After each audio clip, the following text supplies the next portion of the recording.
You can go into your WhatsApp, you'll find these questions there. Right? All the details. I just have one small board, just want to look at the main points and just get into the question. Alright, so as I said, consumer arithmetic is our topic. We've done fractions, which is usually the first question on the CSEC paper.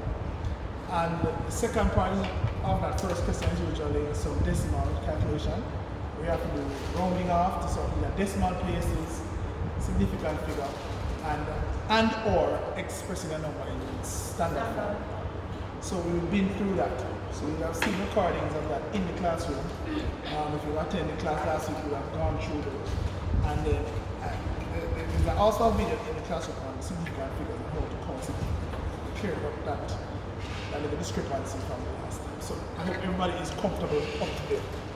Alright, so again, I try teach the class, teaching all the topics. At the same time, teaching them towards preparing you for the exam. So I'll go through lesson 1, 2, 3, I'll cover topics as we go. And then if there is any other thing that's missing, I will deviate and we address that at the same time. Alright? So on these two questions. So the first question says that a store charges 17.5% GCT on all the sales. Right? And then I say, what is the total cost of a shirt? Marked at $1,200 Jamaican dollar. Alright, so let's walk through what is that final cost going to be. Alright, so what are they essentially asking us to find? They ask us to find 17.5% of that. Right? But that's just the tax. So you need to add it to the number. Alright, so again, remember we talked about this, you need to understand what these words indicate. Tax is more. Profit, more. Discount, less. Then I say reduce, like in this question. They say reduce, you say go to.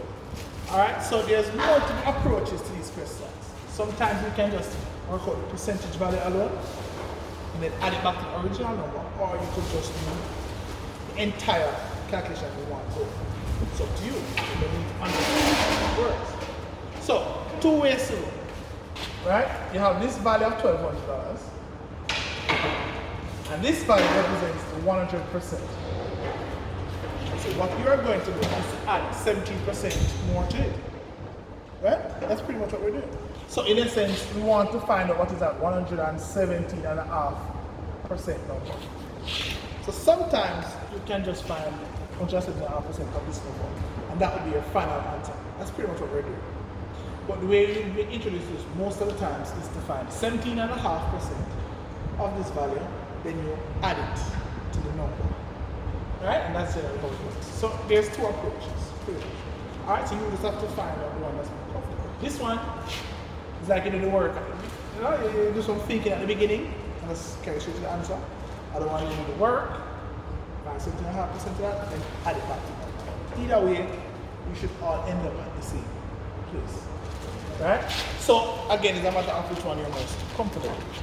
Right? So most of it, as I said, is comfortable just finding 17.5% of it. If you're following the way I do it online, and again, you can do it the way you're most comfortable.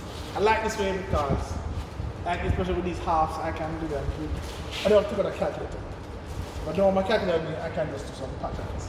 So, if my number is 1,200, and that's my 100% value. What am I trying to figure out? 17.5%, that's what I'm working towards, right? So remember I tell you, 10% is the easiest percentage you can ever find. So you either take off a 0 or take a decimal place off the number. So if in this case, there's no decimal, so we're taking off a 0. So if I take 0 off of this to go to 10%, for the same pattern here. So what is 10% of this number? 120, right? What if I wanted 1%? I think 1% is going to be 12, exactly. Right? What if I wanted 5%? Can you have 5? 5% is half of 10, right? So let's do half of that number. So 5% will be 16. I'm not calculating it, it's for a simple pattern. Right? If I add up 10 plus 1 plus 5, that would give me 16. So that would be 16% if I were to add these three numbers. You follow that? But I want to get to how much? 17.5. Right? So I need 2 of these ones, right? If I get a 10 and a 5, that's 15. And 2 of these ones, that's 17. I just need a half. How do I get a half from 1? A half is just a half of 1, don't it? Don't it? So a half percent is just taking a half of the 1. What do you mean? You agree with that? So a half of the 1% value is what? 6. So, what are the pieces I need to get my 17.5%? I need a 10%, which is 120. I need a 5%, which is 60. I need 2% or 2 of these ones. So I could just double this, don't you? Yes. So I need 2%, which is doubling the 1%, which is going to be 24. I need a half percent, which is just my 6. 10, 15, 17 and a half. Still have to calculate. That's it. So add these up. 120 and 60. That's 180. This and this is 30. So 180 plus 30. That's 210. So my 17.5% of 1200 is simply 210. You could even calculate that. You could have done 17.5 over 100 and figure out how to clean up fractions. But I like this. It's very clean. Very clean. I'm doing this following patterns. I'm not doing nothing, not cancelling, I'm simply following patterns and maybe dividing by 2 or multiplying by 2 or 3 or so. Quite easy. Alright, so what is my final cost? Remember, that is just the tax. So the final cost has to be 1200 plus the 210. That is 1410. Alright? So that is what you pay for your final cost for your the tax. Question? Everybody cool with that? You did it wrong? Wait, 17.5 over 100? So let's look at that. Let's look at that while others come in. If we had done the 17.5 over 100, we still, because some of us not will accept this, that's new. Some of us like it, but when you get down to the crunch, sometimes you only remember the things that you remember. Right? So what if we had done, let's say, case 2 then, where it is the 17.5% of 1200. How do we actually do that? So this would be 17.5. Some people put 17.5. It's okay. I don't know which method it is. Over 100 multiplied by over 1. Right? Yes. Yeah. So you never change it to improper fraction now. And this is where it can be a little confusing sometimes. So if you change to improper fraction, this would be 2 17s is 34. Plus 1 makes 35. So I'd have 35 over 2 over the 100 multiplied by 1200. So if you have it like this, then this can not be so bad. Sometimes it's a little messy. So there's 2 things. You can clean this up, make it 1 fraction. And this is kind of funny, don't it? But again, if you're more comfortable with your mathematics, you'll see that this 100 cancels evenly into this. So this would have gone. So you only have this times that.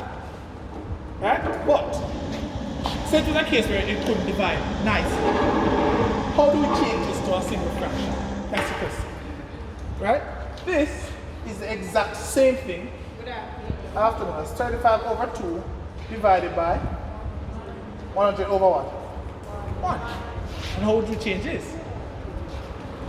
You do 35 over 2 times reciprocal, 1 over. So essentially what would you get? 35 times 1 is 35 over 2 times 100 is. So if I were to summarize this, if you have a fraction divided by a whole number, just don't multiply these together. See? So if you had a case like 2 over 5 over 7, this should be the same as 2 over 5 sevens.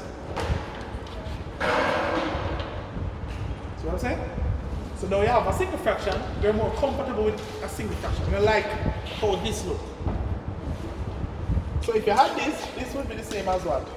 You know, 35 over, multiply by. Yeah?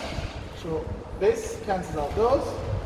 2 into that is 6, and 6 times that would still give you 210. It's still an answer, but it's a different number.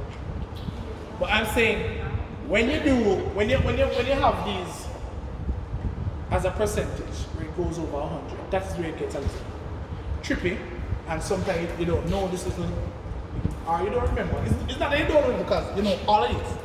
You just don't remember that you can break this up like that, which means you change to multiply and invert it. So we know all the things, because when you see it sometimes it look messy, and then we say we don't know maths. When the truth and the fact is you know all of it. Alright? So I like this approach because I just take my pieces and just put them back together. And I can do this very quickly. When I'm walking you through it, it seems like it's taking a while. But you can do this really quickly, as like a scratch work. Over here, still can do this quite easily, but one may be better than the other. All I have to do is just walk in. How far you got?